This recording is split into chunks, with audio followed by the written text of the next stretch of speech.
Proverbios. Ahora, ¿qué significa la palabra proverbio? Hay un debate ahí comenzando. Hay dos raíces similares. Uno significa dominar o ejercer dominio. Benwer toma esa posición, entonces él dice de que un proverbio es algo que debe dominar o guiar nuestras vidas. La otra raíz, a lo mejor en mi opinión más similar, habla de comparar. Entonces un proverbio sería una comparación. Y si estudiamos los proverbios, lo que son los proverbios en la cultura hebrea, en la mente de Salomón, yo creo que tiene más sentido decir que un proverbio es una comparación, mucho paralelismo. Y lo que hace el Salomón en el libro de los proverbios es hacer, o sea, mostrar semejanza, comparar, es la función. O sea, de hacer comparaciones entre verdades complejas de la vida con imágenes y ejemplos concretos, ¿no? Así lo entiendo. Todos estamos de acuerdo, todos de acuerdo de que el título debe ser Proverbios. De los hechos, bueno, puesto que la gran mayoría de los proverbios son escritos por Salomón, estamos hablando de su vida y probablemente más al inicio de su vida que al final de su vida, uh, puesto que Salomón comenzaba muy bien y luego la segunda mitad de su vida terrible y luego al final un arrepentimiento, pero a lo mejor, o sea, Eclesiastés sí muestra de que fue escrito después de la caída y restauración de Salomón. Proverbios como que más da la idea de que fue antes de su caída, en mi opinión.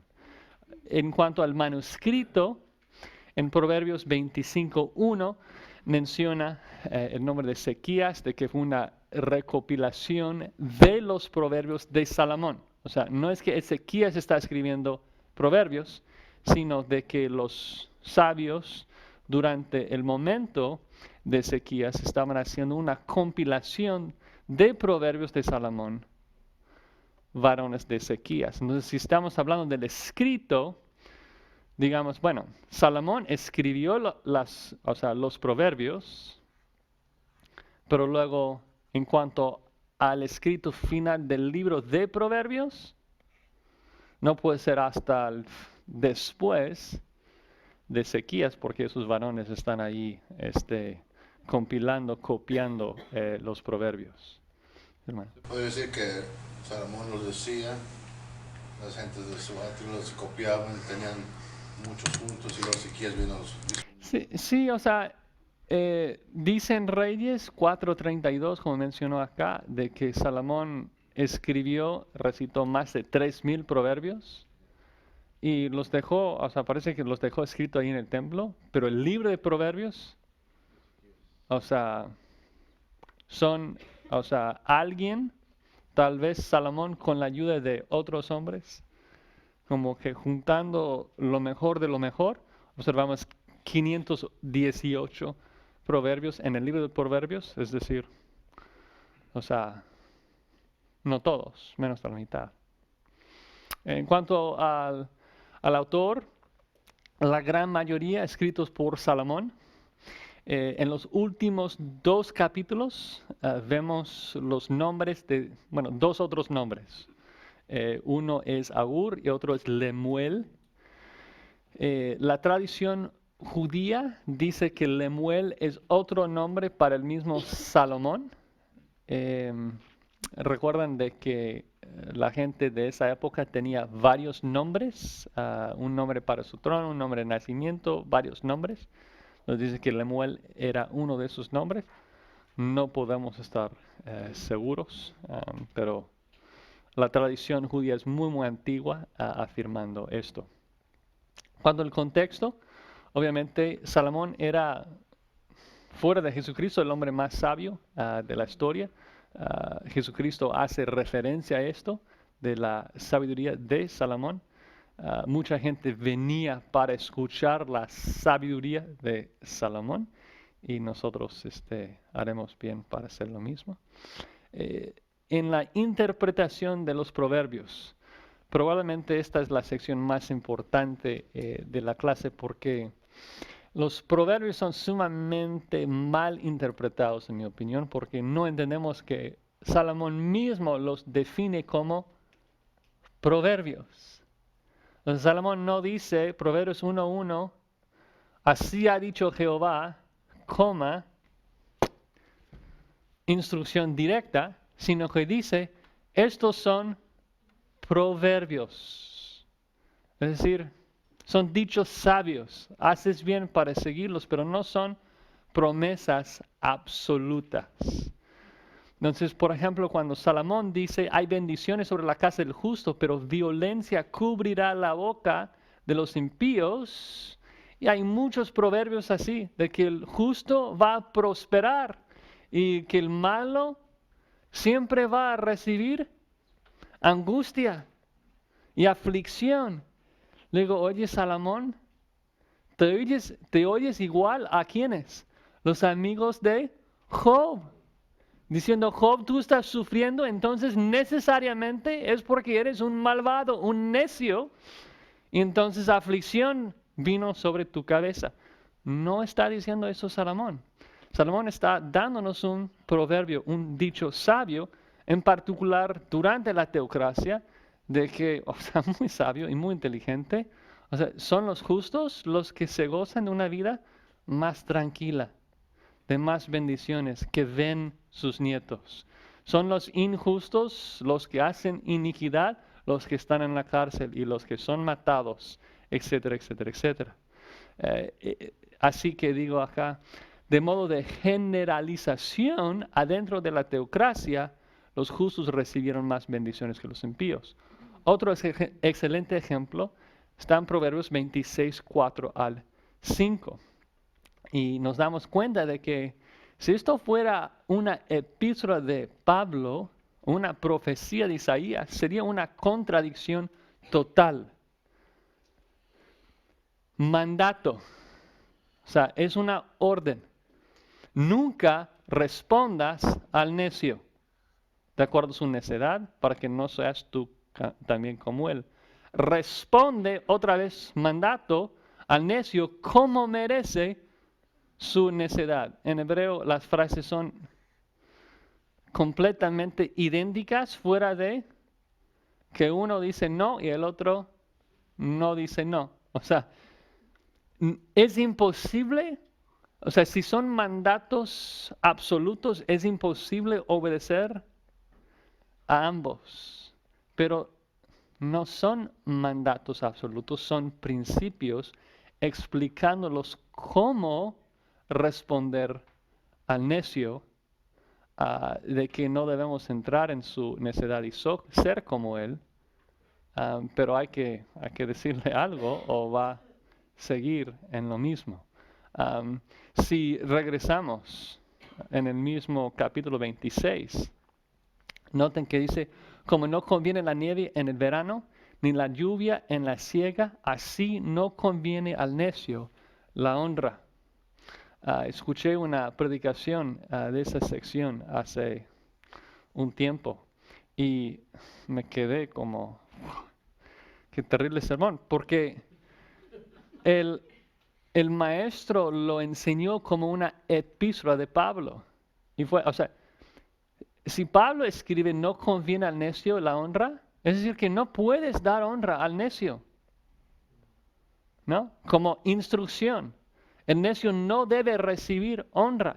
Así que no, o sea, palabras suyas, no puedes dar honra al necio. Y digo, en Proverbios, ¿quién es el necio? El necio es el no creyente, quien no teme a Dios. Pero la Escritura nos manda, en particular en el Nuevo Testamento, honrad al Nerón, el más necio de la historia del mundo. Y hay que honrarlo, ¿por qué? Porque Dios lo ha puesto ahí como autoridad. Hay que honrar a necios, porque hay que honrar a los gobernantes de nuestra tierra y muchos de ellos son bíblicamente necios. No conviene, o sea, el látigo para el caballo, el cabestro para el asno y la vara para la espalda del necio. O sea, si hablamos del proverbio, la forma de instruirnos es decir,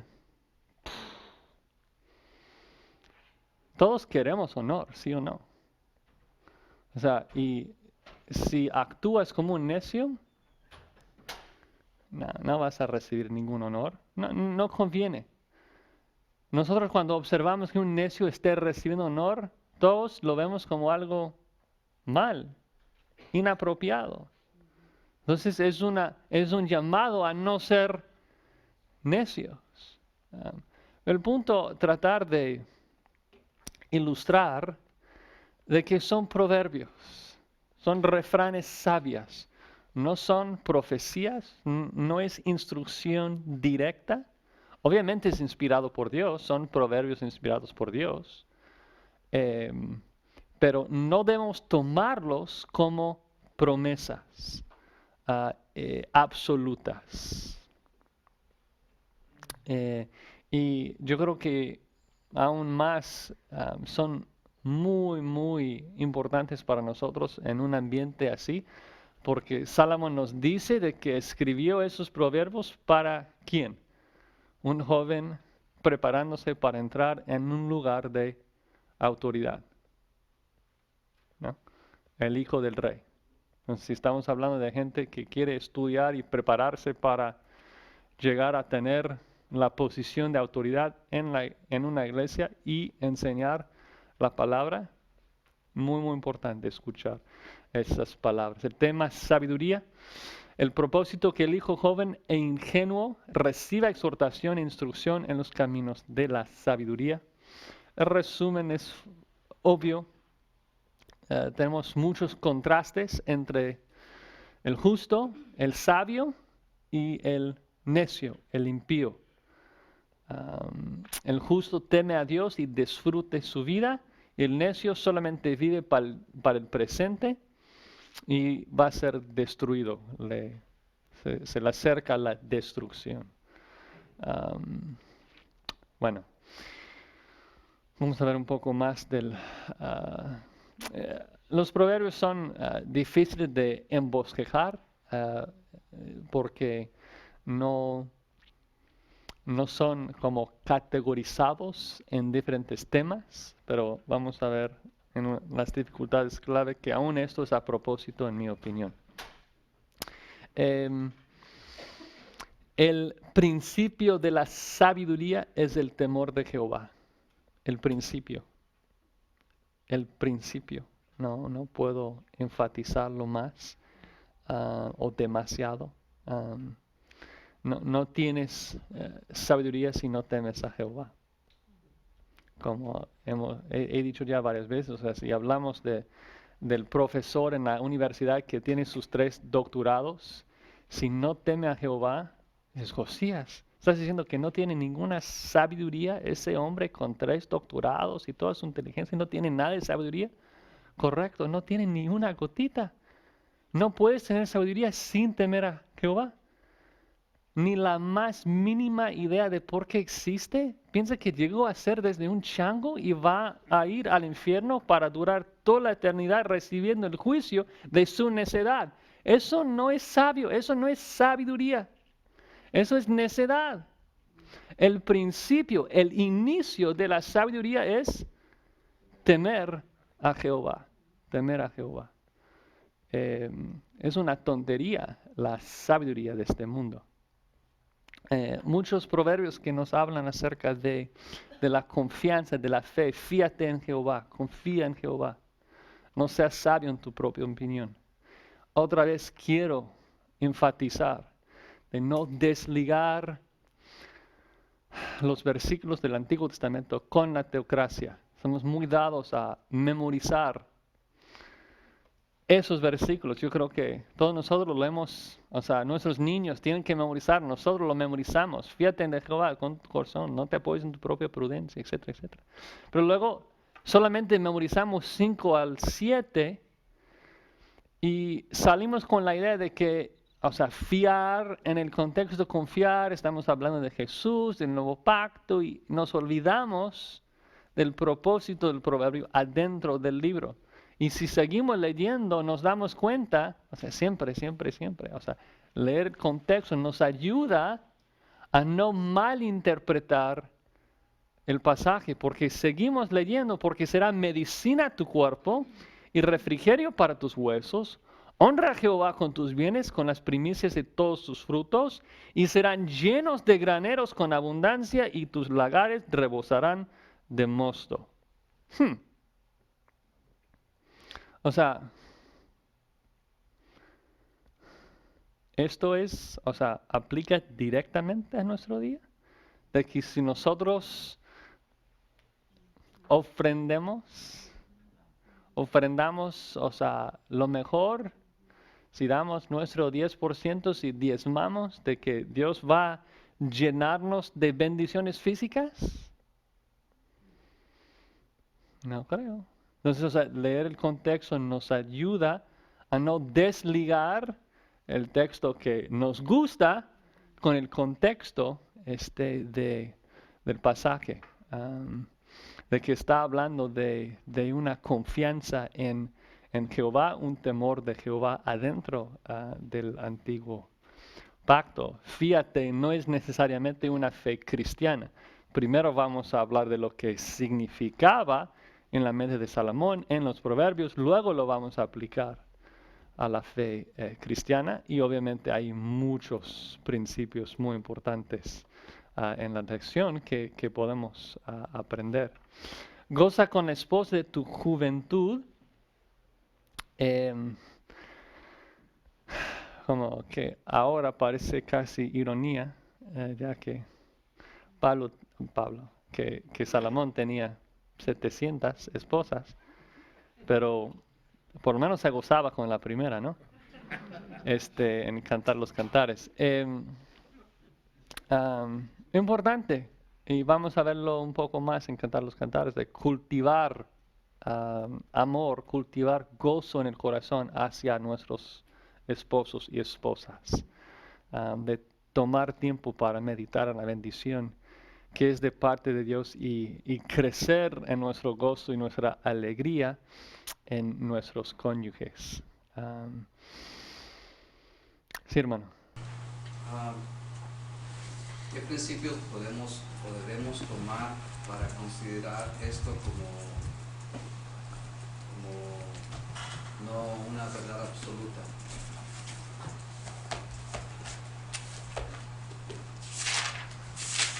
No, a lo mejor no entendí, o sea... Son consejos sabios, hablamos de que la interpretación de los proverbios son consejos sabios, sí, pero no son una verdad absoluta. Sí. Entonces mi pregunta es, ¿qué principio, cómo nos basamos para poder determinar que esto es no una verdad absoluta, sino más bien, no sé qué? O sea, son consejos sabios de parte de Salomón. Y lo que observamos en los proverbios, haz esto y esto va a pasar. Haz esto y el otro va a pasar. Pero si decimos que son, o sea, si no hubiera dicho Proverbios 1:1, esos son proverbios, los tomaríamos como verdades absolutas. Instruye al niño en su camino y aún después no se alejará de ello. Si es una verdad absoluta esto, entonces si observamos que alguien tiene un hijo y cuando tiene 18 años, mejor dicho, instruye a su hijo, pero luego de los 50 años sale de la iglesia, debemos ir a la persona, oyes, no instruiste a tu hijo. Porque verdad absoluta, si nosotros instruimos a nuestros hijos, siempre se van a mantener firmes en la iglesia. Entonces es tu culpa. Y a lo mejor como padres sí hemos sido hipócritas y no hemos vivido perfectamente como debíamos, pero es un proverbio, es un consejo sabio de que si tú vives como fiel padre, si tú instruyes a tu niño, aunque vaya viendo algunas cosas por ahí, probablemente va a ver la locura y la necedad del mundo y abrazar a la verdad. Pero ven la diferencia. Si es verdad absoluta, son promesas que tomamos como cada promesa de la Biblia. Cristo va a regresar, ¿no? Eso es una promesa absoluta. Yo no tengo ninguna duda de que va a pasar. Y si lo dudo, es pecaminoso. Si tomamos los proverbios de esa forma, es peligroso. Si ofrendo, Dios me va a dar, multiplicar y darme más bendiciones físicas. Hay predicadores que predican esto en la tele. Son falsos maestros. Porque no son promesas absolutas, son consejos sabios. Entonces, si amas a tu esposa, va a traer alegría a tu corazón. Un salmo por ahí, un proverbio por ahí. Entonces, ok, si tu esposa si no recibes alegría de tu esposa, es siempre tu culpa, porque no estabas amándola como debe. O sea, si el proverbio es verdad absoluta, ¿me explico? Pero a veces hay esposas cristianas sabias que aman a sus esposos que son necios. Y los aman y aman y aman. Y el esposo no trae mucha alegría porque es un necio. No fue una promesa, fue un proverbio, un consejo muy sabio de que si tú haces esto, o sea, muy rara excepción de que no vas a recibir el fruto de tu piedad. Es un poco, para mí es un poco difícil poder diferenciar en qué momento, a menos que se analice profundamente, en qué momento es una verdad absoluta y cuándo se es aplicable como un... Pero digo, o sea, no estoy diciendo de que leemos los proverbios y discernimos. Ese proverbio es verdad absoluta y ese es proverbio. No, todos son proverbios. Todos son consejos sabios. Es el contexto del libro entero de todos los proverbios. Bueno, voy a seguir. A lo mejor puedo confundirte más con más explicaciones. 6:16. 6 cosas que Jehová aborrece. O sea, palabra fuerte. ¿Y cuál es la primera cosa en la lista que Jehová aborrece? ¿Viste lo que era? Jehová aborrece. Ay, Josías, qué exagerado. Jehová aborrece los ojos altos.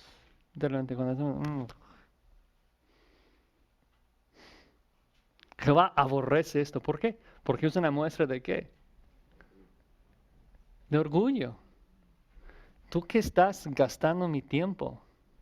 Tú que no sabes nada. Es el necio. El necio hace esto.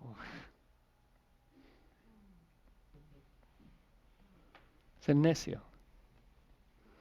Lo que dice, proverbio.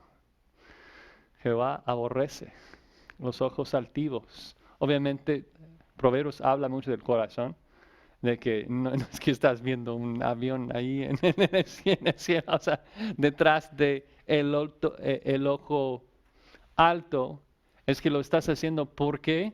Porque menosprecias a la persona ahí. Pero es interesante que aún en la cultura judía hacían lo mismo, en toda cultura la gente lo hace. Bueno, en las muchas palabras nunca falta pecado. Fin de la clase, oremos, hermanos. Sí, como que es difícil seguir enseñando después de los proverbios, pero hay que ser tardo para hablar y pronto para escuchar. Y es uno de los temas más repetidos de los proverbios. Aprender de ser paciente, de escuchar, de no hablar demasiado.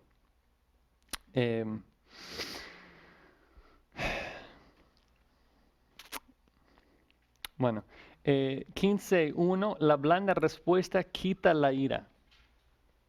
Otra vez noten la distinción entre una verdad absoluta y un consejo sabio. Si yo digo algo y luego la persona se enoja y se llena de ira, tu culpa.